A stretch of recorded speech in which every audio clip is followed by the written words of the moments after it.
O mesmo fenômeno climático pode criar dois Brasis completamente diferentes. Enquanto uma parte do país pode enfrentar chuva demais, outra pode passar meses esperando por uma água que não chega. No centro dessa divisão está o El Niño. O fenômeno voltou a se formar no Pacífico em 2026 e pode ganhar ainda mais força entre a primavera e o verão, justamente em um período decisivo para a agricultura brasileira. No sul, a preocupação é com grandes volumes de chuva, tempestades e solo encharcado. E o tempo severo já produziu imagens impressionantes. No fim de julho, um tornado foi confirmado pela Defesa Civil no noroeste do Rio Grande do Sul. O tornado não pode ser atribuído diretamente ao El Niño, mas aconteceu em meio a um período de forte instabilidade na região. Enquanto isso, no norte e nordeste, o problema pode ser exatamente o contrário: menos chuva, temperaturas mais altas e períodos maiores de seca. E no centro-oeste, mudanças no momento em que as chuvas chegam podem interferir diretamente no calendário das lavouras. Mas o maior impacto dessa divisão talvez nem apareça nas imagens de uma tempestade. Ele pode começar silenciosamente no campo, passar pela produção e meses depois chegar às prateleiras dos supermercados. Por que o mesmo El Niño pode provocar cenários tão diferentes dentro do Brasil? O que pode acontecer com a próxima safra e até onde essa mudança no clima pode chegar no bolso dos brasileiros? Para entender essa diferença, primeiro precisamos olhar para o Oceano Pacífico. Este é o Pacífico Equatorial. Em condições normais, os ventos ajudam a empurrar as águas mais quentes da superfície em direção à Ásia. Próximo à costa da América do Sul, águas mais frias conseguem subir das regiões profundas do oceano. Durante o El Niño, esse sistema muda. Os ventos enfraquecem e uma grande área do Pacífico Equatorial começa a ficar mais quente que o normal. Esse calor muda o movimento do ar e da umidade e interfere em onde, quando e quanto chove em diferentes partes do planeta. Parece algo distante, mas para o Brasil, essa mudança no oceano pode reorganizar boa parte do clima do país. Historicamente, episódios de El Niño favorecem mais chuva no sul e aumentam o risco de falta de chuva em áreas do norte e nordeste. É como se o fenômeno ajudasse a dividir a água. Em uma ponta pode sobrar, na outra pode faltar. E essa mudança aconteceu rapidamente em 2026. No começo do ano, o Pacífico ainda apresentava condições de La Niña.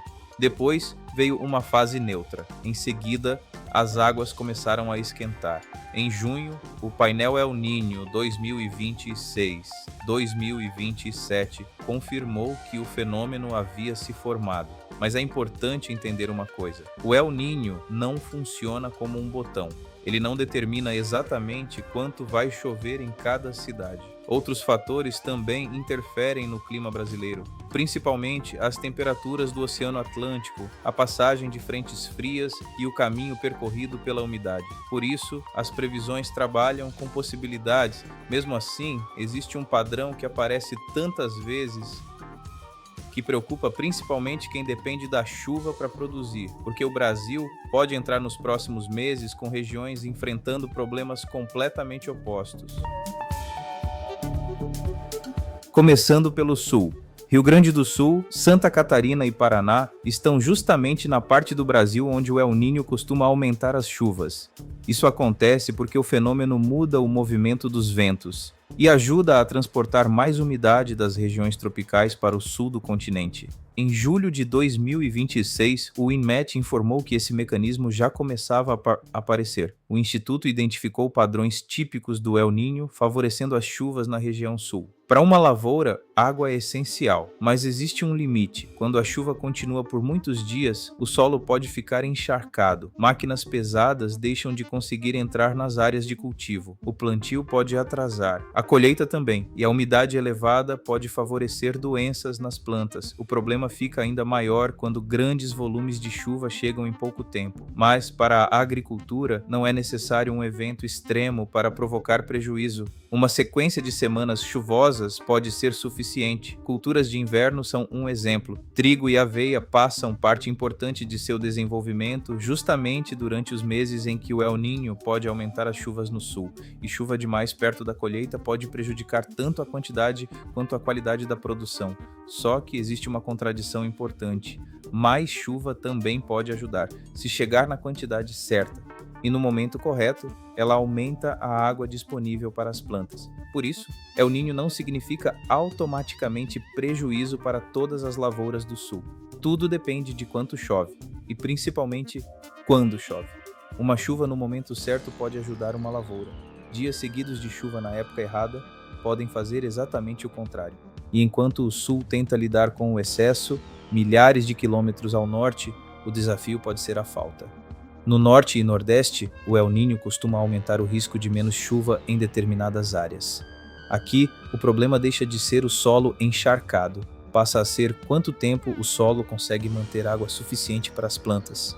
Se as chuvas diminuem durante etapas importantes do desenvolvimento da lavoura, a produção pode ser prejudicada, e em áreas sem irrigação, o produtor depende ainda mais do que cai do céu. Quanto maior o intervalo entre as chuvas, maior pode ser a perda de água do solo, e o calor pode piorar a situação. As projeções do painel El Niño também apontaram possibilidade de temperaturas acima da média em partes do Brasil durante o segundo semestre de 2026. Temperaturas elevadas fazem a água desaparecer do solo mais rapidamente, ou seja, não é apenas uma questão de receber menos chuva. A água disponível também pode durar menos. Em áreas do Nordeste e da Amazônia, períodos mais secos ainda podem aumentar a preocupação com incêndios e com a disponibilidade de água. E assim, o mesmo fenômeno cria duas imagens completamente diferentes. No sul, um produtor pode olhar para uma lavoura molhada demais e esperar o solo secar. No norte ou nordeste, outro pode olhar para o solo seco e esperar a chuva chegar. Os dois estão sob influência do mesmo El Niño, mas enfrentando problemas quase opostos. Entre esses dois extremos aparece uma região fundamental para essa história. O Centro-Oeste, Mato Grosso, Goiás e Mato Grosso do Sul estão entre as grandes áreas agrícolas do país. Soja, milho, algodão e outras culturas dependem diretamente do calendário das chuvas. E aqui não importa apenas quanto vai chover, importa quando. Se as primeiras chuvas demoram, por exemplo, o plantio pode atrasar, e um atraso no começo pode empurrar outras etapas para frente. É como uma sequência, uma mudança no início da estação chuvosa pode continuar produzindo efeitos meses depois. Por isso, o problema do El Niño não é simplesmente provocar uma safra boa ou ruim, é aumentar a preocupação com um clima irregular. E essa irregularidade pode começar no campo e terminar em outro lugar completamente diferente, na prateleira do supermercado. É aqui que essa divisão climática começa a afetar até quem mora longe das áreas agrícolas. Quando o clima prejudica uma lavoura, a quantidade disponível daquele produto pode diminuir. E quando a oferta diminui, enquanto a procura continua, existe pressão para os preços subirem. Esse efeito não acontece da mesma maneira com todos os alimentos, e nem sempre aparece imediatamente, mas a ligação entre clima e preços existe. Um estudo do Banco Central analisou justamente o impacto de choques climáticos sobre a inflação dos alimentos no Brasil e mostrou que mudanças inesperadas no clima podem contribuir para alterações nos preços, principalmente de produtos mais sensíveis às condições do campo. E isso ajuda a entender por que a divisão climática provocada pelo El Niño merece atenção. No sul, excesso de chuva pode prejudicar culturas como o trigo. Se houver perda de produção ou de qualidade, a oferta pode ser afetada. No centro-oeste, problemas com soja e milho podem ter efeitos que vão além desses dois produtos. O milho, por exemplo, também é usado na alimentação de animais. Isso significa que mudanças importantes no preço do grão podem entrar nos custos de produção de carnes, ovos e outros alimentos. Já frutas, verduras e outros produtos mais sensíveis ao clima podem responder mais rapidamente quando uma região produtora enfrenta excesso ou falta de chuva. O preço que chega ao consumidor depende de muitas outras coisas.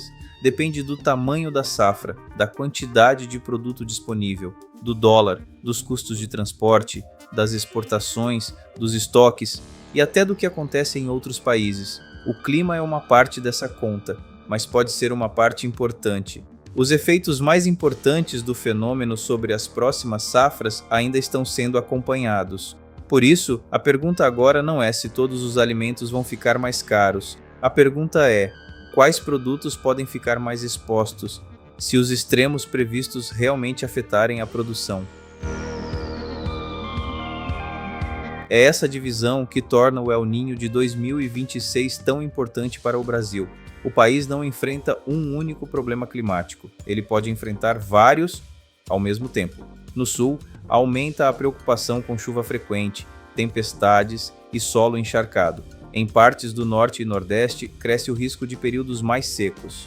No centro-oeste, mudanças no momento das chuvas podem mexer diretamente com o calendário agrícola, e todos esses caminhos podem se encontrar em um mesmo lugar.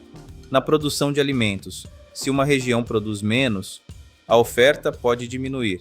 Se a qualidade cai, parte da produção pode perder valor ou nem chegar ao mercado da mesma forma. Se o produtor precisa gastar mais para enfrentar os problemas causados pelo clima, os custos também podem aumentar. E dependendo da força desses impactos, uma parte dessa conta pode chegar ao consumidor. Enquanto no sul, produtores podem esperar alguns dias de sol para conseguir entrar na lavoura, em outra parte do Brasil, produtores podem esperar justamente pela primeira chuva. E entre os dois está uma das maiores produções agrícolas do planeta. E você, qual sua opinião? Quem pagará a conta até do El Niño? Inscreva-se, curta e compartilhe.